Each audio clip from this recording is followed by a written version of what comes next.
see in the month of Ramadan, problems start among the Muslims before the month of Ramadan starts. We have problems with the moon cycle.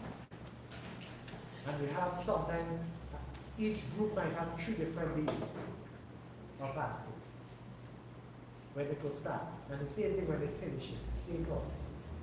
And then even in Ramadan, you have that, some will say, you know, as a part of Fiqh, that you see a lot have taken that part of giving of money. Right? The amount is $15 or $20 or $25. This is not in accordance with the Sunnah. And you mentioned to people that this is not the Sunnah. And they say, oh, well, my sheikh said this or my mufti said this, and this is the danger in all of it. It's not upon what someone said or what they said. It's upon us to follow Quran and Sunnah. That's what we're supposed to be upon. What the Rasul did, we do the same thing. And that's it, finally. You don't question, you don't ask why. The same thing, you know, you have that. Even how some might be praying. And I tried to correct this many times as well. And you see some people be touching the loop of the air. And some people be resting their hands on their navel itself. And I mentioned this is not within the Sunnah of Rasul. It was not mentioned. And if it is mentioned, the hadith or the narration is weak, right? Which you cannot adhere to. And you find that these are the problems we have. So that's why what the Sheikh wants, we want to move away from this form of category of madhab. Right? We should, all of us should just be base our thoughts, our efforts, and our goal in following of Quran and Sunnah, nothing else. Right? So that's just what we did last week. Right? For continuing for this week, what we want to touch on Tahar. I hope that we will be able to reach that Bab of Salah, inshallah. Because again, as I mentioned, a lot of people are making mistakes in Salah. How they pray, how they make the ruku, how they make the sujood. Right? Inshallah, I hope that Allah bless us that we'll make that transition and reach there, inshallah. Right? The first thing I want to touch on Tahara. And Tahara, the ulama is divided into parts. Tahara, Al-Dhahira, or Batina. When you mean Al-Dhahira, one that you can see, is apparent. Batina, one you can't see. And you have to be careful of this because there are some who go around and they will tell you that they follow, they'll say you all, which is us, we follow Islam al-Dhahira. And they follow us Islam al-Batina, the hidden Islam. And we have to be careful of these things. If the Rasul has mentioned there is something of Dhahir and Batin, we take it. But if there's nothing of mention of the Rasul, we leave people with that. Now what the ulama, as here now, the Rasul didn't mention about Batin when it comes to Tahara. The ulamas, they make that distinction from based on the Quranic ayah and the ahadith. Okay? So that's why when they mention Batin and Dhahir, what they're meaning, Dhahir, what we can see, is where we clean ourselves from the physical aspects of impurities. That example, things that we do, maybe we pass wind to break our wudu, so we have to remove our wudu. Right? We might, as I said, we use the toilet, we have to clean ourselves. And certain aspect of things, we have to make ghusl and so forth. Right? That is Dhahir, the one that is apparent, you can see. Now, Batina, that's the hidden Dhahir, the one, the secret. And this concerns our amal, our deeds, our action. How we purify ourselves with these things is that we know we do bad, we try to do good. We try to transition, move away from doing bad, abusing, cursing, insulting, stealing, cheating, all these things are what Batin are hidden. So we try to move away from these things, purify ourselves from these things. And we do it by stopping ourselves and others from doing those actions. Understood?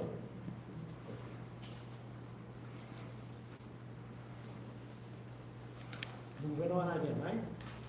So we'll be dealing more on Tahara,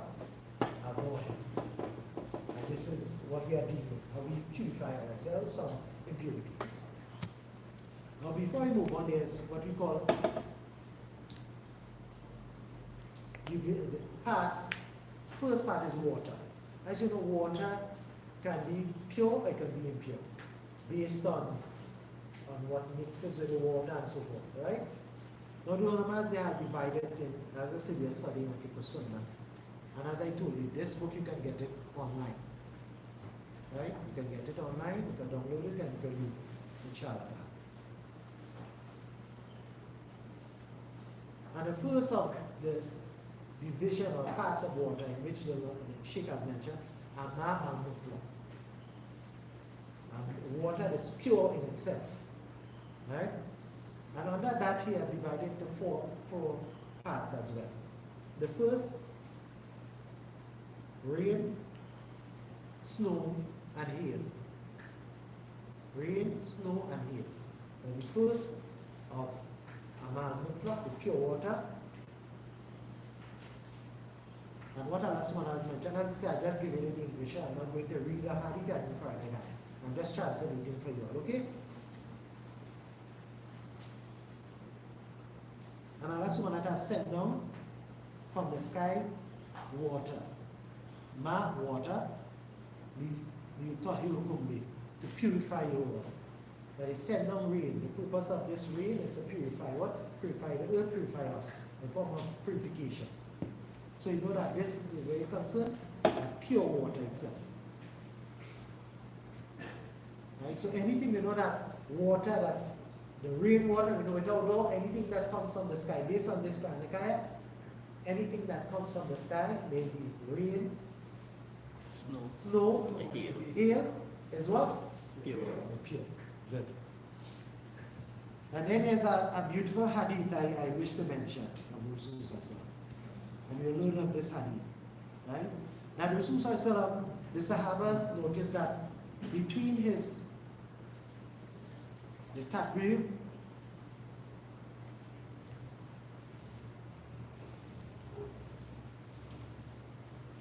right, that between his takbir and his qira'ah, between you give takbir and start to read. When you give a takbir, place your hand on your chest, then after time you start to read. So they observed that after the Rasul says you get takbir, Allahu Akbar, he remained silent for a while. And the Sahabas observed this more than once. So they asked Rasul, so Rasul, right, the ummi anta wa ummi. As I said, that was the way of the Arabs, they swear by themselves and their parents. They said, we noticed that between the takbir and the qira'ah, we remain silent. What do you used to say? And you used to say what? Oh Allah, make a distance between me and my sin, as a distance between the east and the west. And first part of the dua. You used to say, make the distance between myself and my sin as between the east and the west. And that's why I mentioned the ulama took from tahara batina. And you see that in this dua, that the Rasul said, asking Allah subhanahu wa ta'ala, make that distance between himself and his sin, make it as far as possible. And this is what we're supposed to try to do in our lives, my brothers and sisters. All the ills, we have to try and avoid it, stay away from it, move away from it. Right? So that's where we interpret the Tahara Batina. This is what they understood. In terms of the purification of one So, inner self, the heart and mind and so on. Yes. And the hadith goes on. Along naqni min al-khataya kama yunaqi al-tayyib al-abir min al-danas. And so Allah purify me from my sin as you have purified a white fowl from filth. The same way how when we take clothing, we might have an example which is color known and easy to recognize, is white. So if we have that white is dirty or whatever, and we soak it and we wash it until that white appears again, the same thing as our sin. Right? And the same thing we mentioned on other narration, that when we continue to do sin and fault and do wrong, wrong ourselves, our heart as Uram has mentioned, if you take a black dot and it continues until our heart is blackened. And how we can remove that is by doing good deeds, doing good action, removing ourselves from doing that evil around us. And I mentioned to brothers and sisters, easy war is easy to do evil. Easy to think it and do it. And we have to, as I say, train ourselves. The same way, some of us, we like to spend our time on watching movies, TikTok, Facebook. This is what happens today with the young ones. They're preoccupied with this. And the older ones, we might be preoccupied with thinking of things happening and how we can ease things and so forth. We're so preoccupied. But if we can really, control ourselves and place ourselves in being preoccupied with Dhikr.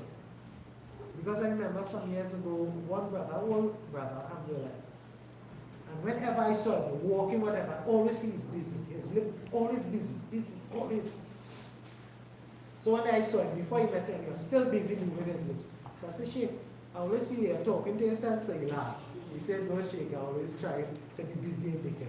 Whatever it is, alhamdulillah. Walking, whatever, he said, whatever it be. From once he wakes up in the morning, except going to the toilet, walking, going and finish and complete and come. He said, all I do is Dhikr. Traveling, walking, doing my work, always in Dhikr. He said, I don't even have time like that. That time he said he was working before he retired. He said he had no friends because people come, and all this old talk, and he always subhanallah, Allah, subhanallah, la ilaha illallah. Always busy, he's always busy. And people come and he'll just watch them and he'll be busy and just shake and continue. And this is how we have to train us. Even when we are traveling our car, and I'll try and make it a habit, subhanallah, subhanallah, subhanallah, and we travel and we go in. And we continue with that. This is how we have to train ourselves. If we don't, it will happen. It can't happen just like that. We have to train ourselves like that. The same way, as I said, we want to achieve something in life. We work hard towards it. If you want to achieve Jannah, we have to work for it. We can't sit. Inshallah. Right? So that's that hadith. So what we can understand from this hadith, one, that between the takbir and the qira'ah, the Rasul says in the recite the dua. This is permissible. Right? That some of us, we'll make the takbir and we'll start to read, which is labas. But as I say, the more we say salah, is better for us. Inshallah. Understood, right? So that's a mal. Anything that comes from the heavens. That's one. Second, mal bahar, the water of the sea. Sea water, as you put it, right? And some will enter under this, same as a river. Right? Because there is one beautiful hadith in which, question? Huh? So, what is mentioned? Once based on hadith, once the water is flowing, if it's a stagnant water, it's a problem. Once the water is flowing, and it also mentioned the volume of water. We'll come to that later, inshallah, right? So the water of the sea, right? So there's a hadith in which the Rasul mentioned that the water of the sea, whether the Sahabas asked, is concerning the water of the sea water, if you can use it to make a wudu. The Rasul didn't say yes. He said, Ma'u Tahiru, that the water of the sea is pure. Tahir is pure. Right? And whatever dies in it is permissible to eat. You understand that? Whatever dies in it is permissible to eat. Might I do in that the dead of the sea is permissible for you. So now another question will come up. Right? A lot of questions will come up. Right? They get a dead fish, as I said, it's not a hadith of Rasul. Because in the time of the Sahabas, they found, a whale. They dissected it, they ate of it, and they took back some with them. Right? And even the Rasul asked of it. And that shows its permissibility. If it wasn't, the Rasul say, that's not a trade away. Right? So as I said, anything of the sea is permissible. We don't have to halal it. We don't have to take a fish, bismillah and cut it. Once it's from the sea. Crab, shark, all that's permissible from the sea. Right? Any question before we move on? Right? Any question, feel free to ask, right? Move I on. know one of the other things that will come up from that is you just mentioned the Parliament classify the sea, and from the sea they also say the same for the rivers. Yeah. So then we have the sea and the same for the rivers. So when you say the dead from the rivers will be similar to that as the dead from the sea, would it be equated as the same? No, if we stick with the hadith, with the classification within it, when we come to, like in terms of tahara, right? If you can make wudu, if you can make something. But when it comes to the dead of the river, as I say, I prefer, Sheikh, I stick with the hadith. What is the hadith of Yusuf is that the classification they are given when it comes to tahara. Like if you want to make wudu, you want to make ghusl. And some will explain that when you are making a ghusl, there's no need. The only thing is that the intention and you immerse yourself in the water, that's it. Right? The same thing for the river. As when it comes to the dead of the river, as I say, I will stick with the hadith also. The hadith mention of the dead of the sea, not of the river. Right? The classification which you must be given in terms of tahara, not what you get in from. Right? And so that's two. One is from the sky, the water, as I say, the sea, the river, Ma Zamzam. Water, Zamzam, you know, from a well. So here is classification of the water from the well itself. Right? And without doubt, we know that the Susasami acts on the water of Zamzam, he drank of it and made it water. So it's pure. Right? Right. Is that cost for Zamzam or is it Not for oil wells? all wells, it's general, right? It's general. But as I said, the later you'll understand when it comes to the volume of water, and we'll be dealing with that later on, inshallah, right? Next thing, water that remains for a long time or things are mixed with. Right?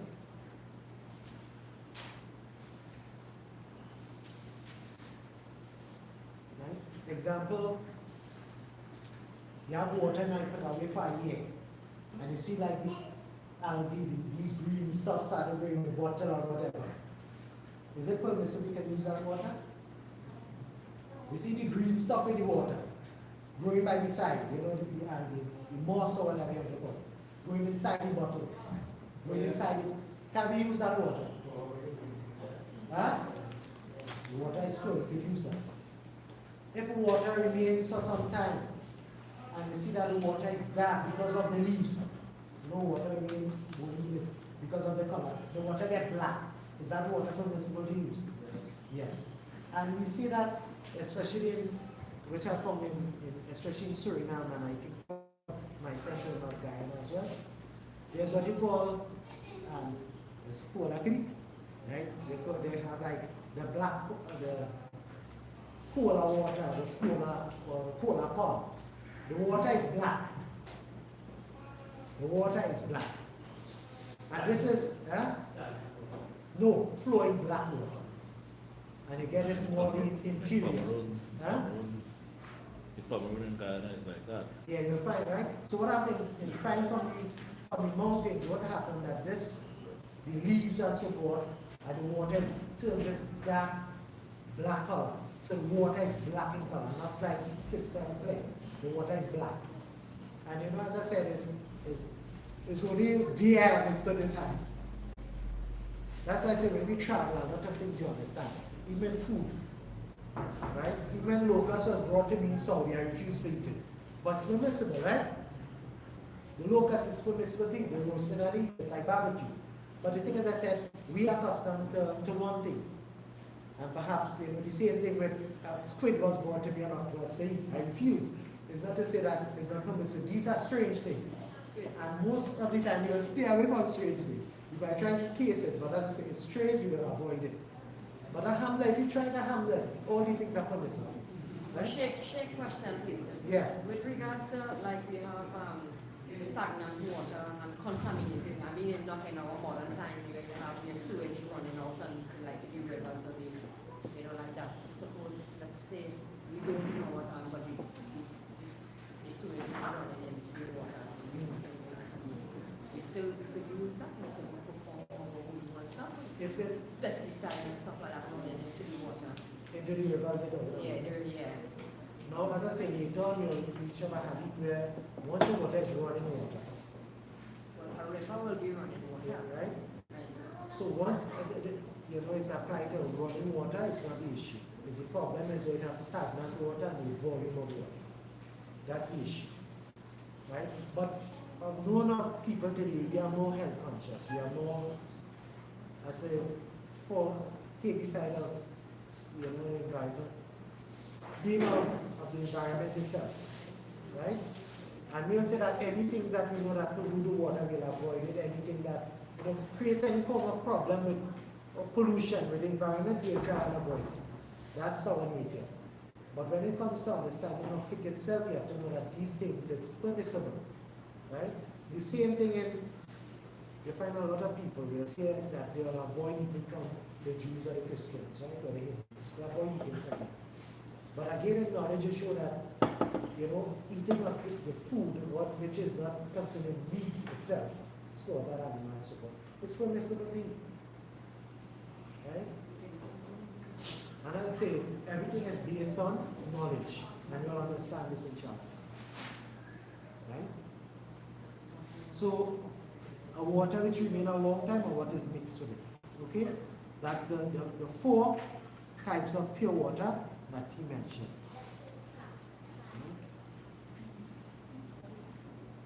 The next thing he mentioned, use water. Right? We mean use water in which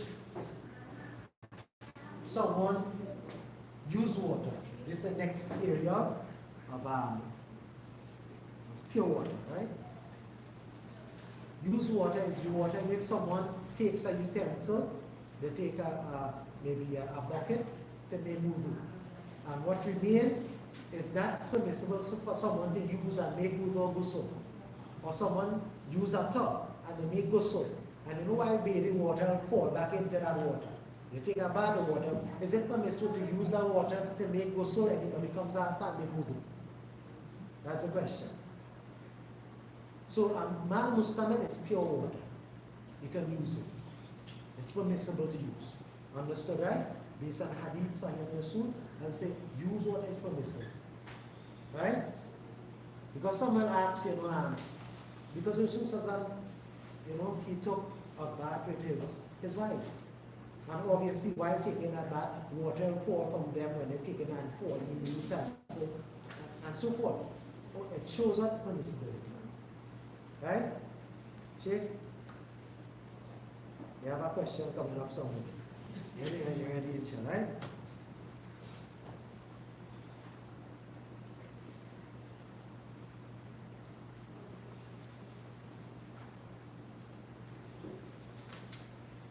Because what they are taking off, and the hadith they are using, they say that when you sisters make wudu, simple hadith, understand this, right? As I say, this is how Fiqh is. But when you make wudu, the water remain on his hand, he wiped over his head and wiped it there. He didn't take and renew the water. You understand? Although some will do that. They will take fresh water and wipe up there. But as I say, how the Rasul did it, when he finished, he take that same, just shake it and wipe his head and wipe his hair. You understand that? So that's a ma mustamil, that use water. He's taken and he wipe up himself. If it was impure, he would not take fresh water. You understood? And that's the reasoning behind it. I say numerous hadith, which is sahih on that. Right?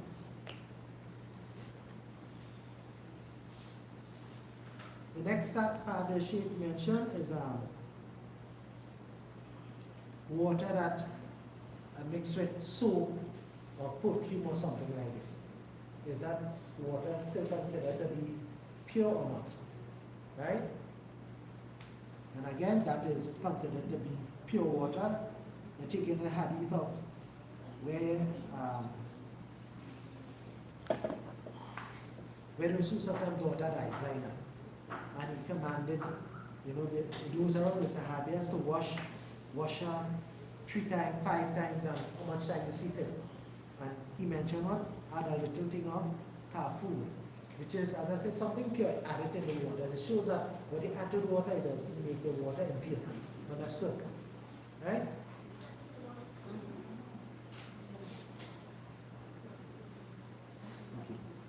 So moving on again, as I say, I'm touching the area. Once you understand, I'm rolling. Right? Next thing he mentioned, water which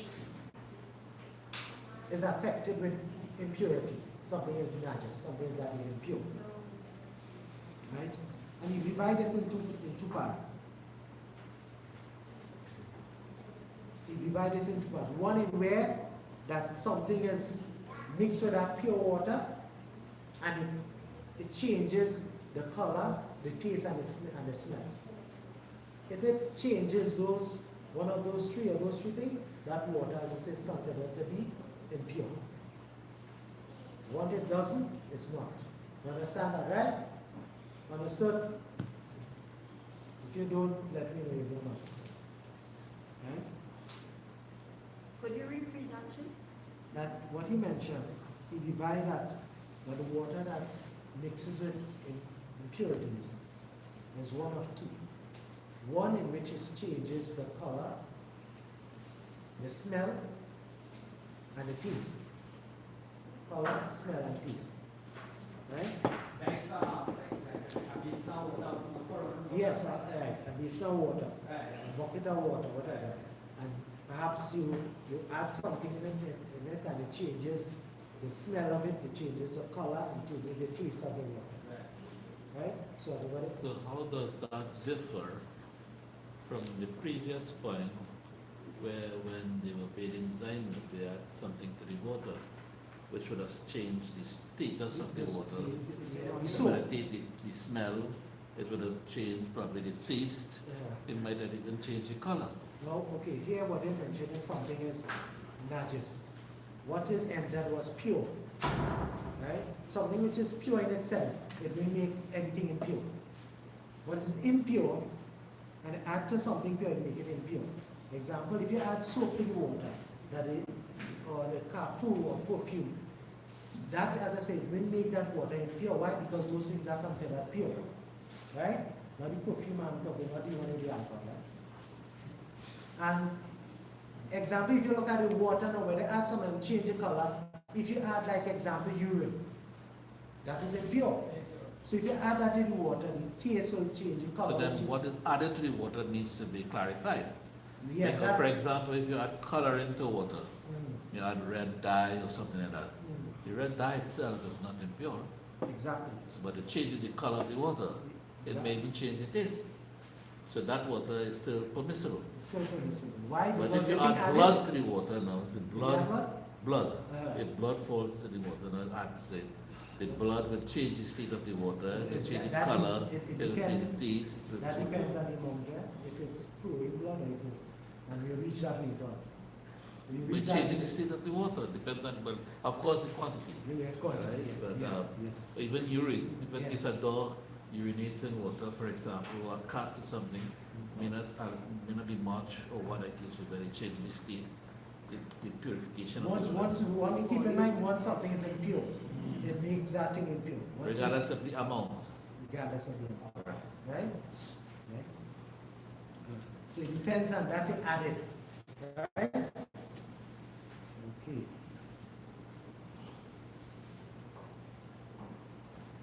So those are the one that changes and one that does not.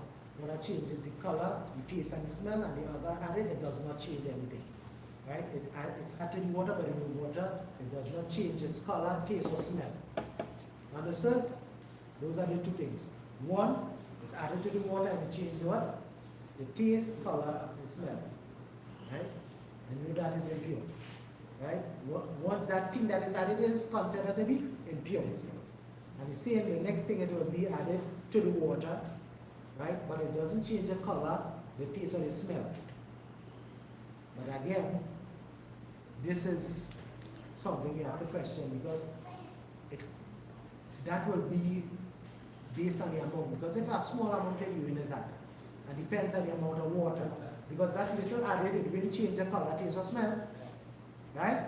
But you know it's added to it. You reach your adjustment.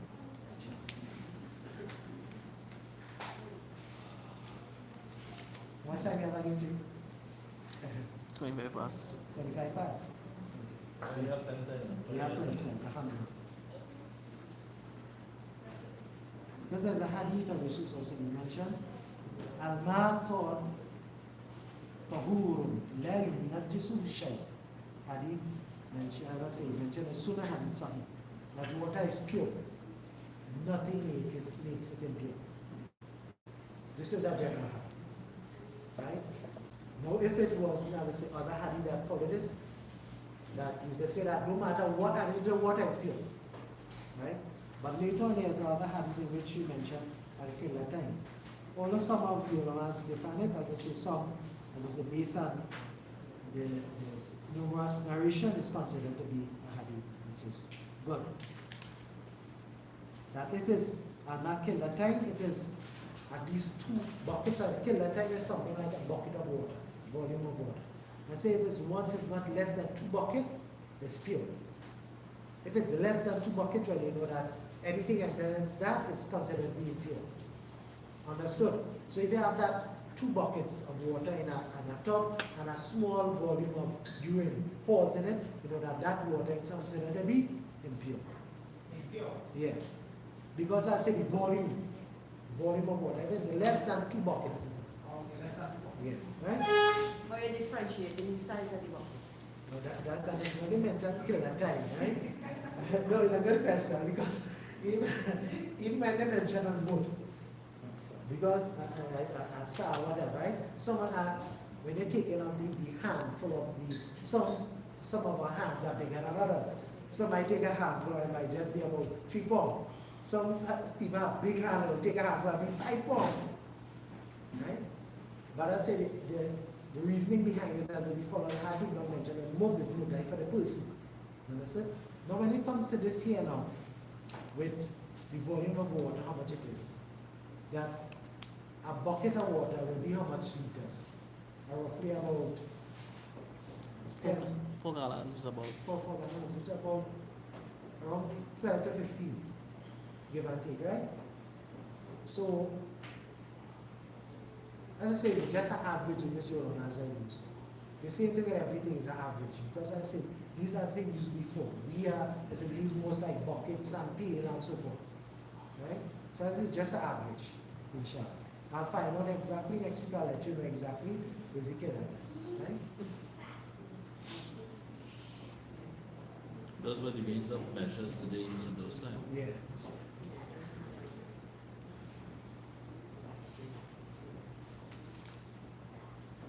Okay, next thing, water that remains, right? Water remains is something that, what is in a vessel or maybe in a bucket or whatever, what remains from drinking.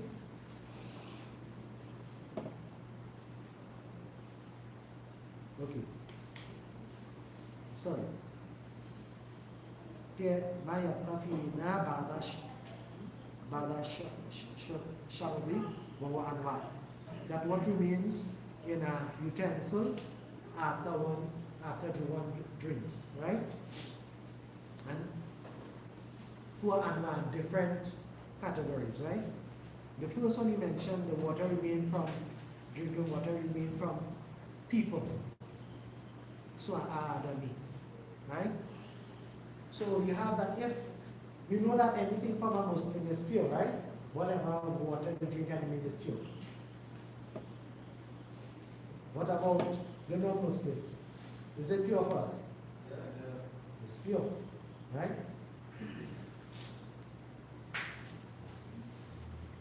According to the Sharia. Now, Allah subhanahu mentioned, According to the Sharia. wait, Allah subhanahu has mentioned, قال عز وجل إنما المشركون نجس. That the disbelievers, they are what? Impure. So you know that of them being impure, They're drinking is something. Does it mean that that thing is impure? No. What it means najas? It means that's of their belief, their faith.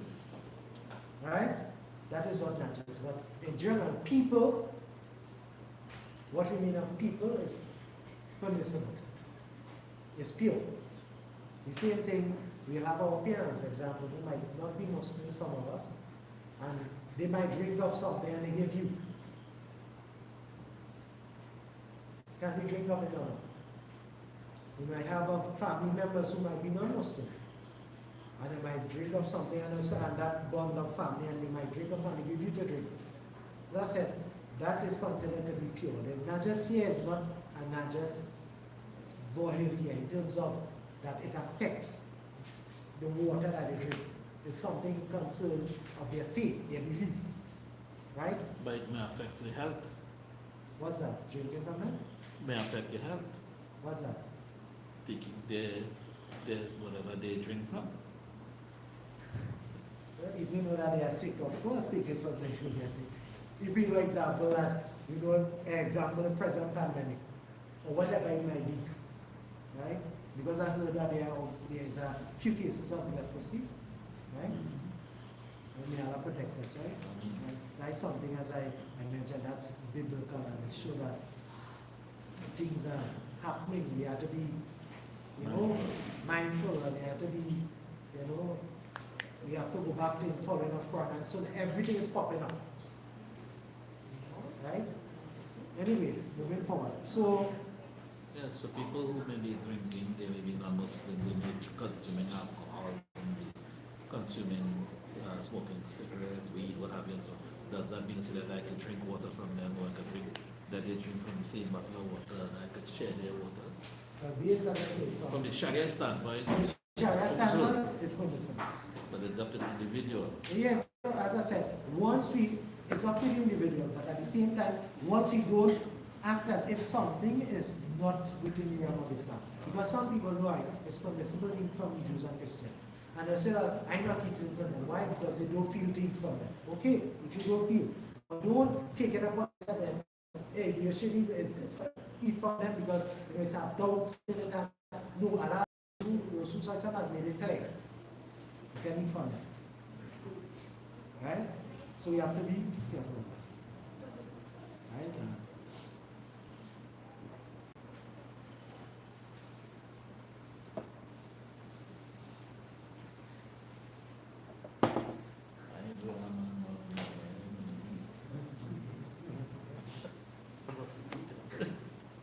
Because the hadith of Aisha, what she said that she was in some menstruation, and she drank of something. She drank something, and she said, the Rasul took it and he placed his mouth where her mouth was placed on the vessel.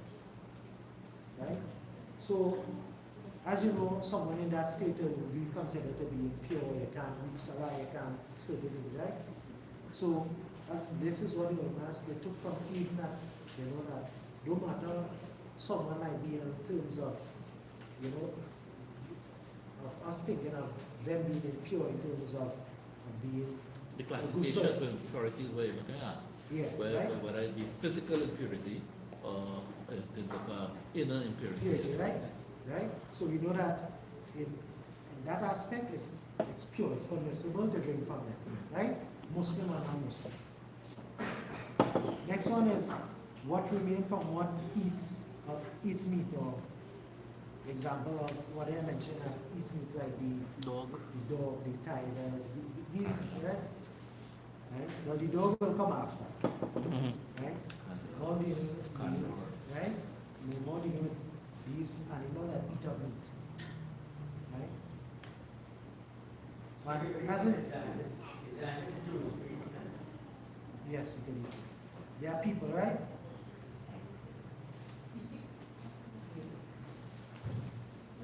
No, inshallah, we'll just inshallah. Right? So, what remains? If they drink and what remains of it, it's permissible, that water is considered pure as well. Right? Example, if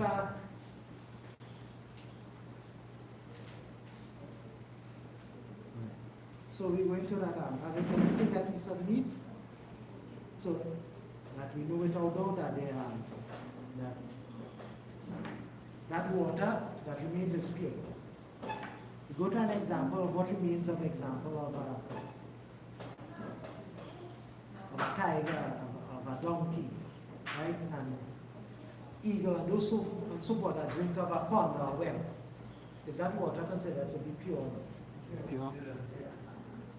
Because it happened many times in the Susa, where of the Sahabas, they asked the dwellers who are around the pond, right? They asked them, they said, did a wild beast drink of this pond?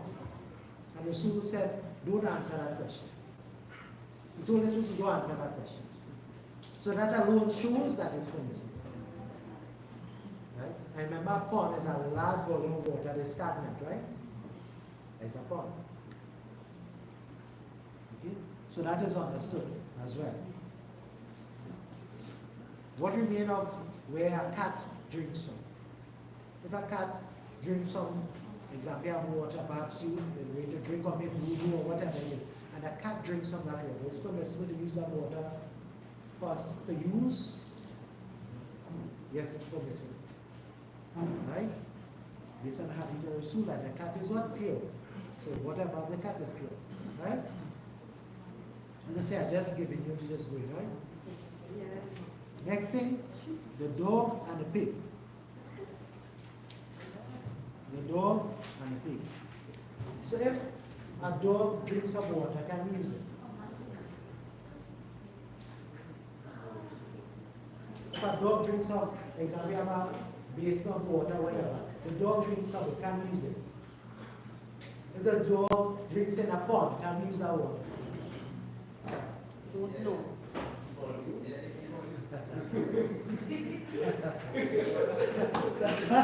We'll have a problem, something against dogs. If the dog drinks in the pond, can we use it? Is it pure water? Is the water in the pond pure if the dog drinks it? Good, alhamdulillah, yes. Now if it's a basin of water, a tub of water, a bucket of water, the dog drinks it, is it permissible to use? Is it permissible to use? That small amount, I don't think so. Yeah. Now remember the hadith of this one, you have to remember this, right? That Rasul mentioned that if a dog drinks in a utensil, you wash it 7 times. The first time it what? With dirt. So that shows that is not permissible. That alone shows, and some people have dogs licking them in the face. They stuff for what? Eating what they eat. Yeah, I can't understand this. Right?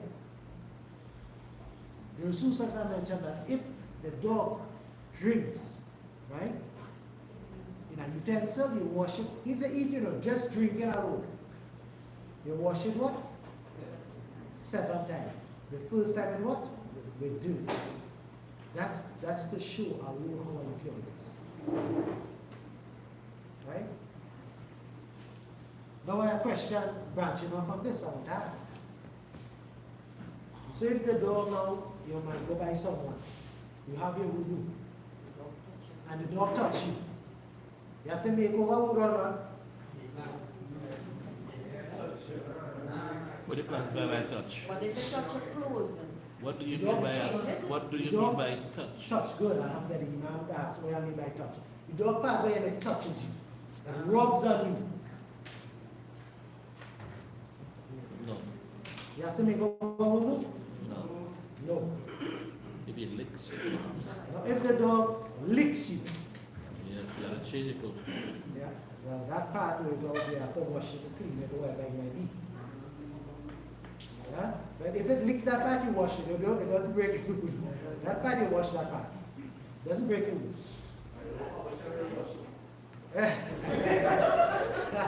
But just Leave it alone. I remember someone say wash it 7 times. You leave your eyes amazed. And this brother was arguing with me. One of my colleagues that studied it. He was arguing with me, you have to wash it 7 times, what we do. I said, so well, I said, that's for utensils, not for us. Alhamdulillah. Things comes up as you go along. This is how we do. Sheikh, just to clarify, if the dog just touch the clothes, not the saliva, you have to change it? No, nothing It's is. only if it touched with the saliva. If the saliva touches your lips, you wash that area, wash that part. Right? It doesn't break you, it doesn't unfry you. When is it that is impermissible? When is it not permissible? To do what? When saliva, when is it the saliva touches when it's, you're not in the whisper? No, once, with the dog itself, right? If it, as I say, touches your clothes, it passes and it touches you, it doesn't nullify you or anything like that. Right? Now, as I said, if it licks you your clothes, that is when you have to purify because the saliva is impure. Yes. Right? So that form of impurity you have to purify, and purify by washing, right? Not wood, it does not require wudu. No, it does not require. Okay. Because And it the did only not time touch it your requires you to do physical is where self. it's proof to show from your suit that it nullify you. But what if it touches your physical self, not your clothes? Even though if it touches your body, Yeah. even though if it doesn't nullify, it doesn't break There's it. no share here.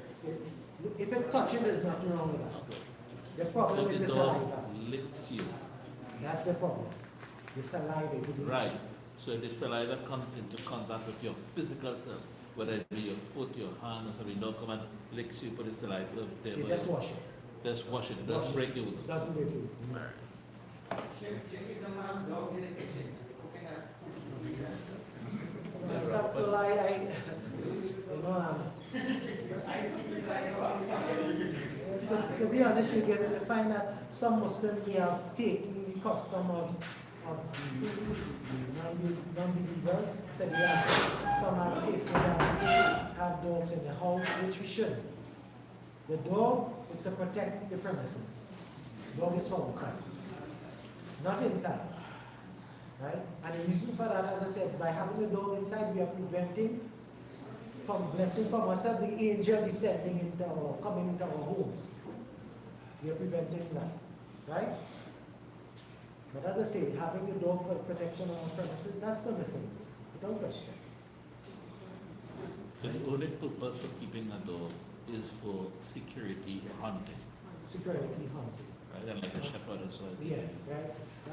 Right? To clarify what you were saying, and just to get a bit clearer,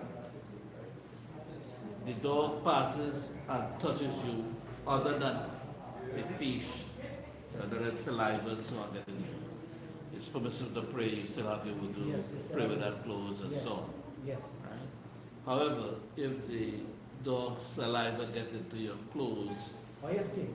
or your skin, You have to wash it. it doesnn't break your It wudu, doesn't break you. but you need to wash. You cannot pray with that. You can't do it. When that's the way it leaks, you have to wash it, you have to purify it. You understand what you But if you have to purify, it means that you have to wash it. Does that equate that you wudu is broken? No, because if Because you you say, can't pray on that state. no, no, But your hands, if you can't wash your hands. no, Sheikh, we have to understand it, right? No, if you're supposed to, No. you can't pray if don't touch you. You have to wash your hands. You have to clean your hands. If the saliva touches Right. you, that's what I'm saying. But what I'm saying is that breaking up the wudu, it must show proof to show that it breaks you. There's no proof to show So that. if I cannot wash my hands, If you can't wash your hand, if I don't have access to water, the time to wash my hands as well, and it's time to so I can go and pray. stop for you have to get a tap and wash your hand and come back. And this water is present, right? If you're talking like if Salah is cold, are we going to pray like that or come down to use the water, the bathroom and clean ourselves? You have access, but what I'm saying is if you don't have access to If the we don't water, have access, we have no water. you make time on. Aywa, alhamdulillah. So That you replaces. still have to equate. Exactly. So it comes like if you have like, No shake. Remember the tayammum. Remember where you can't find water, you purify yourself with what? With dirt. It there's a doesn't mean process of tayammum, which is replaces wudu, it replaces if you can't find water. right? If you can't find water, it So- replaces that. And if you have water, it means that you have to wash, right? You have to wash. You wash that part. Right? Right. But not 7 times, right? Not 7 times. Not 7 times. No. Just making sure. Never shake, you understand that? It doesn't mean that you have to wash it nullifies. The same way, I'll give you an example. That Rasul Sassam fought Fayatawam. Rasul Sassam, he vomited and he made wudu. Doesn't mean that if we vomit, that it breaks our wudu. Doesn't mean that if we vomit, it breaks our wudu. It breaks it? Huh? Now the evidence is that, as I said, is where the command is given by the Rasul. He made wudu. Yeah, he made wudu. And so next to follow the Rasul. And say if one wants to follow Alhamdulillah, but no one has that authority to say that. He did not legislate. Right? So these are, I say, all these are in Book of Fiqh. Right? All these are in Book of Fiqh.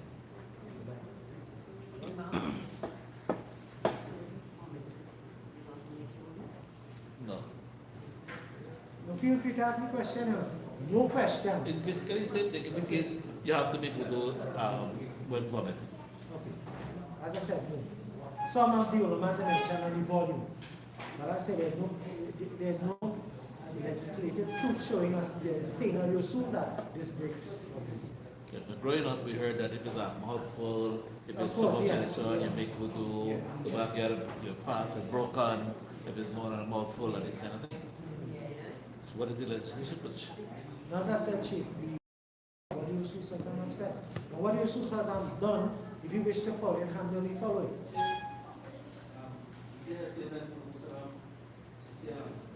What he said takes precedence over what he did. Again? What the Prophet said takes precedence over what he did. We have mentioned of usul. Yes, but I mean, Uh, sometimes he did something that might seem contradictory to what he did. What he said, but you will follow what he said to do. yes. Right? But in general, that's how it is. If you look at the aspect of usul, right, as I said,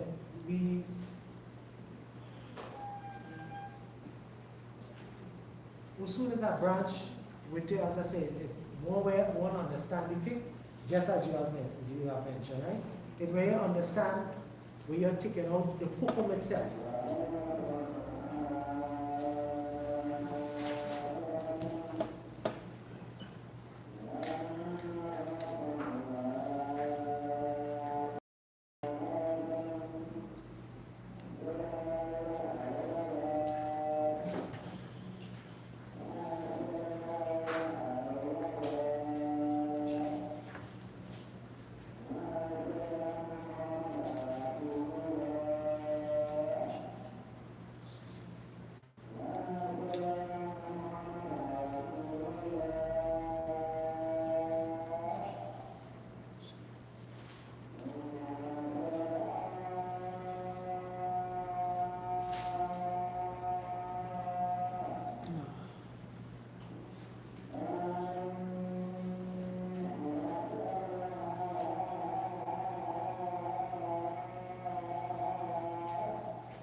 Aspect here. So some things I'm going to What you want to round off today? Huh? Where you want to round off today? No, right here. The same thing. The dog and the pig. Dog and The pig. Because from next week, we will start coming from Najas. from Najas. Yeah. Because Najas. me, the key is we're just touching on points. It will take long. Those will take long. Yeah. Any question? Yeah. Any question? Before I just wanted for the door. The next thing is of the pig. If the pig drinks of that water, is it permissible or not? Huh? If the, huh? If it's a bucket of water, a tub of water, is that water permissible to use?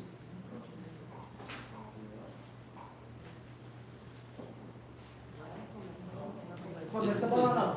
Is it the same rulings for the pig as the dog? Based on the ulamas, they say the same ruling as dog and pig. Which, personally, right, for me, I don't agree. It's not about what you agree with, it's what about the ulama. I agree with that, alhamdulillah, people are against it, alhamdulillah. But again, I go with proof. The proof is with the dog, not with the pig.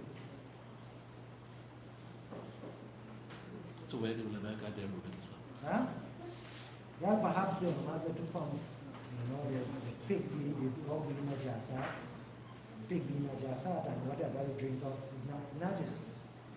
That's the only thing I can, touch base with.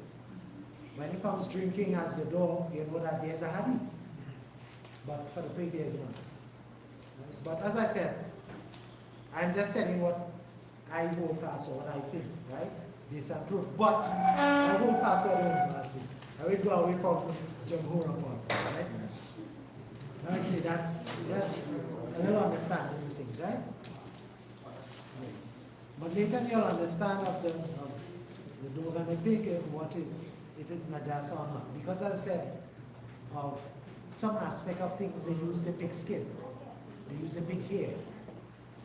Right? And if it was that from a najasa, Let's go back to the fountain part. yeah. Right, so it does not the amount of your mouth. It doesn't matter. If once it's a little bit plenty or 2-3 mouthfuls. Once there's proof on it, if they have the Rasul said it, we take it. Once there's not, it doesn't matter what people who mention or little or lot. And That is something before. And I think there's a hand, I think that's a one, right? That is the question for what about fasting?